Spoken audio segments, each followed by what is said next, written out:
Have you ever wondered why you can do everything right? Eat clean, count calories, exercise, and still not lose weight. Most people don't realize it's because of hidden foods in their diet that are quietly working against them. And science has now proven that these 5 foods can actually make you gain fat even when you eat less and move more. They are not the usual suspects that you've heard about 1,000 times, like sugar. These are the ones that you don't hear about. Number 5, right out of the gates, is a shocker for lots that we don't pay attention to, we're not identifying. I'm going to not only give you the studies to show you about it, but I'm also going to list out for you its hidden names because it's got disguises that it wears. It's hiding in your food. The increase of it, the amount that we're using, has gone up an insane amount. Compared to 1950, we used around 1 million pounds in our food supply. Today, there are 300 million pounds. So this is in so many packaged goods. Do you even know it's there? Do you know its disguised names? And do you know what it's actually doing to your body that's sabotaging your weight loss efforts and making you fat? This food makes number 5 on the list. Now, I did a search for weight loss induced just from this one ingredient that is hiding inside of your foods. And the results shocked me. I did the search. 37 pages, 368 results showing this one ingredient based on studies induces weight gain. Obesity. So if you search this, you come up with over 100 different citations of how this one ingredient is damaging the body and how it's causing so much weight gain. Now,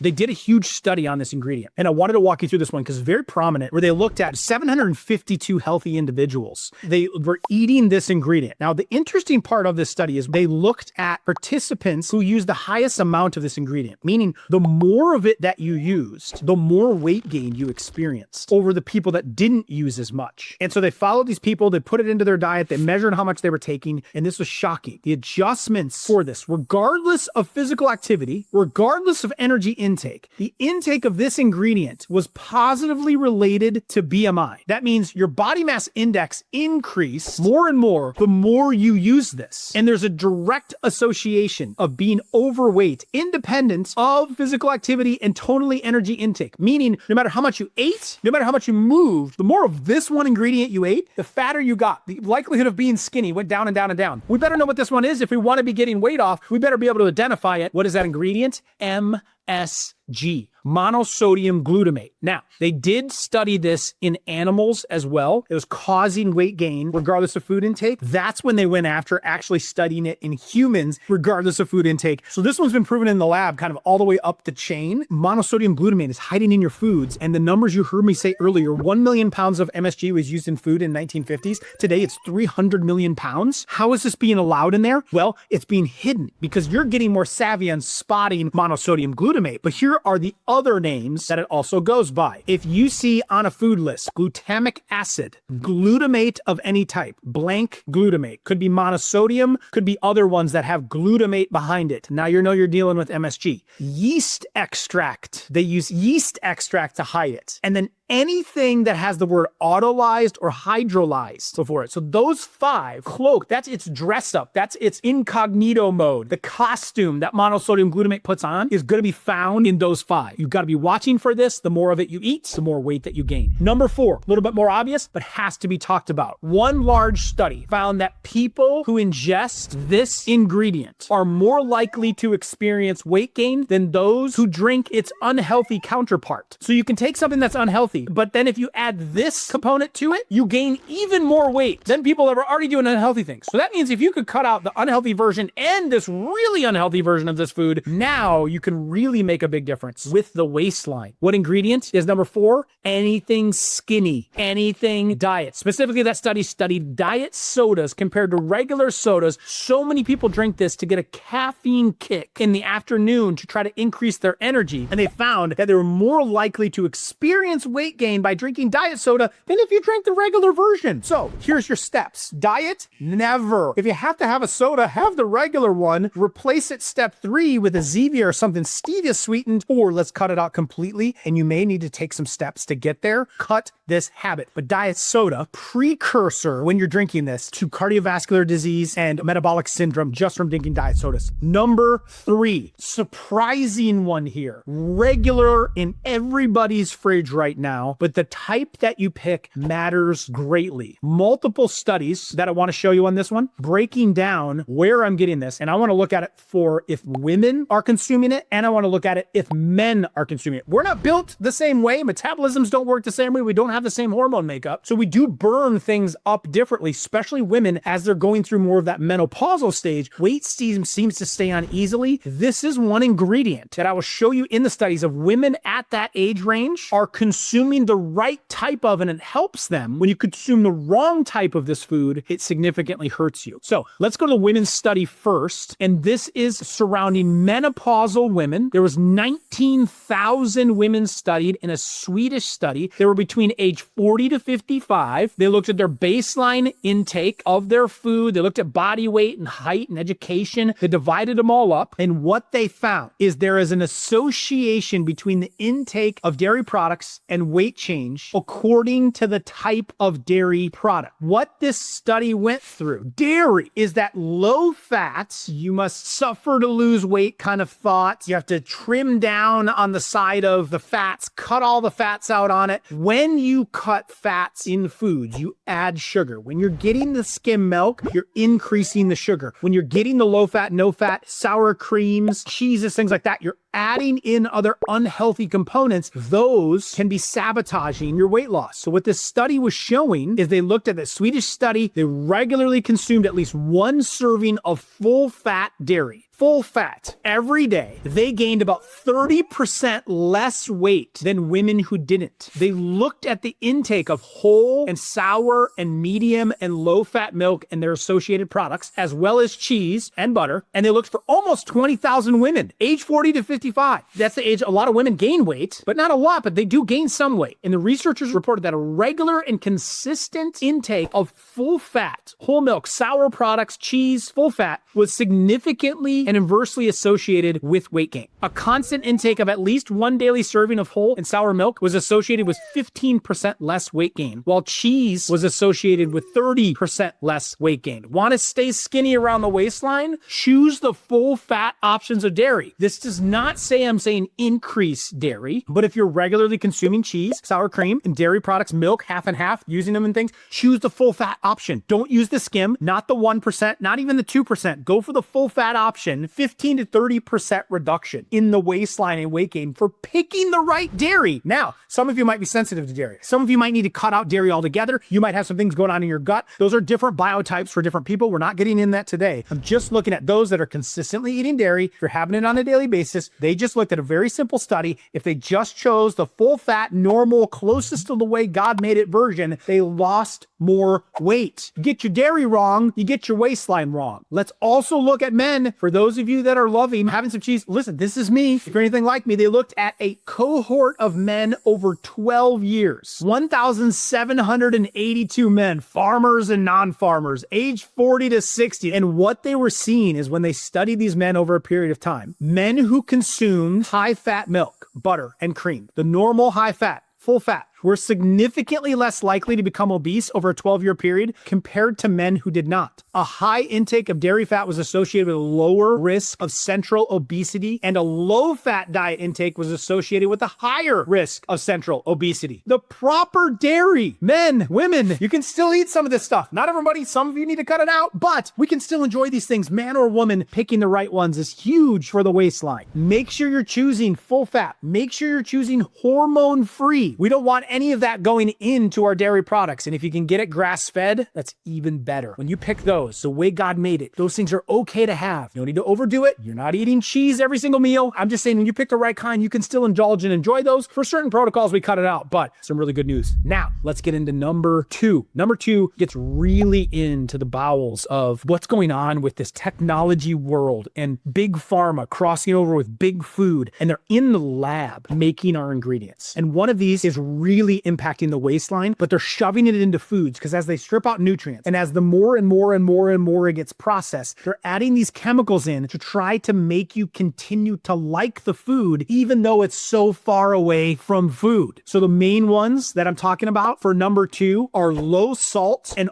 artificial flavors. So these flavorings, I'm going to lump in salt. I'm going to lump in not so much sweeteners on this one, but the things that they put into your food to make your tongue act a certain way. Whether it's salty, whether it's savory, all these different ingredients that those snack foods, the inside of the grocery store, these are the ones that make us fat. So they're starting to experiment with alternative and fake forms of salt. But a lot of people would demonize salt, and it's kind of catchy of like low salt, no salt foods. Now, I would agree with processed salts. We want to be very careful of them in packaged foods, but to get around that, they still want salty flavors. So they're coming up with chemicals that replace salt, and they can still put low salt, no salt food. See what's happening here? We're driving that kind of behavior with big food. This is where I have a huge problem, especially when salt is actually needed for weight loss. In an experiment, they did this one on mice because animal study, and they found that mice burned more calories when they ate more salt. You need salt to balance fluid in your body, and it actually can curb appetite. I'm not saying to pound down excess amounts of salt. The processed salt in foods is the enemy, but when you get real salt, mine salt, electrolytes, Himalayan sea salts, I get these in my body every single day. You balance insulin, you balance the salt and potassium in your body, the electrolyte units that are going on in your system, in your cells, in your bloodstream, makes you feel more satisfied. You balance water better, and it helps optimize weight loss. But if you get this wrong, you hold on to a lot of weight, and you can eat way more because your body's trying to get salt. So it's giving you cravings. It's needing more salt, but it's making you eat more foods as opposed to just sufficing and getting the salt in, proven by that study. Companies are now using pseudo flavor enhancers. These genetically modified pseudo flavor enhancers made in a laboratory are designed to activate or block our taste buds so that you don't get sour, you don't get sweet, you get salty, or it blocks one so that you get the other. It's altering your taste buds so that you get what you're desiring to get from the foods without the actual ingredient needing to be in there. So they're just saying, fine, we don't want to deal with salt anymore, low salt, no salt. Let's move that aside. Let's put this artificial salter in our foods that's going to trick your taste buds to make it think it's eating salt, even though there's none in there. So now we got the claims of this heart-healthy, low-salt food, but it's got this artificial flavoring / salt in there. Even though you are eating more, craving at night, snacking late on salty foods oftentimes, your body just needs some real electrolytes, and you're putting in excess empty carbs, and that thing is sufficing when you start putting chemicals in like that, thinking you're getting the salt, but the body is not getting what it needs. That's a fast track to gaining more weight.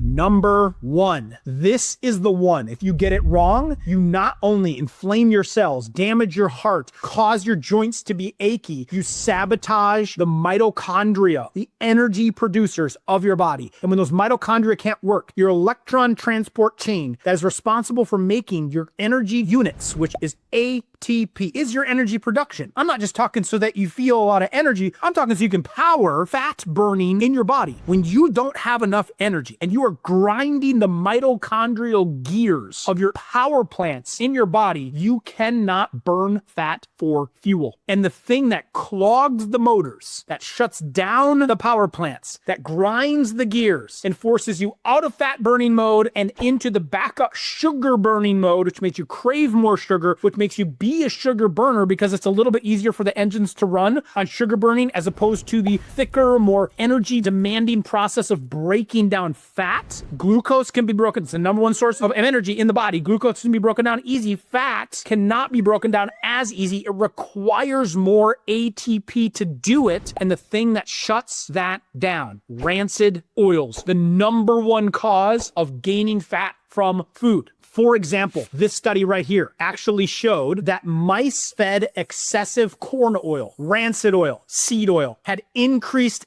caloric intake and obesity. That the more they gave them corn oil, the more they ate, it significantly added visceral fat and made their livers full of fat. Corn oil, bad seed oils. I'm talking about canola, vegetable, corn, rancid oils, soybean. These are seed oils and they destroy fat burning mode. We've got to get these things right. We've got to get this out of our diet. If we want to lose the weight, we've got to clean up the fats. Full fat dairy, cut out the fake fats. This is another study done on rats. They were divided into different groups, receiving diets with identical proportions of calories from fat, protein, and carbohydrates, but different different types of fats. The fats that you eat matter greatly on how you are going to burn fat. And they gave one tallow, which would just be a normal animal fat. They gave one olive oil. Okay, it's kind of be in betweener in here. As long as you don't heat it too much, it's going to be okay. And they gave another one safflower. So rancid oil, natural oil, as long as you don't heat it too hot, it's stable. Tallow, incredibly stable saturated fat. So it's kind of a blend of the three different types of oils. Hydrogenated oils, not healthy. Polyunsaturated fatty acids. Unsaturated fats with some saturated, kind of a mix, full saturated. They looked at the three groups, 12.3% higher. Same amount of calories, same diet of carbohydrates and protein. Weight gain was lower in the rats fed a high proportion of the saturated fats. Now, how does that roll up and translate to humans? If you correlated a 12.3% weight gain on a human being, that would translate to 23 pounds of excess weight just by getting your fats wrong. Just by not choosing the animal fat that's stable, the olive oil that's stable, by choosing the wrong seed oils and foods with those seed oils, even if you have the same amount of calories, even if you're cutting the calories, if you're cutting the carbohydrates and trimming up the proteins, when you get the fats wrong, it's sabotaging the weight loss. And one other study that I thought was super interesting, they did on rabbits. There's another as randomized control. They split them into three groups and they were given access to identical foods with only one difference. The first group of rabbits was fed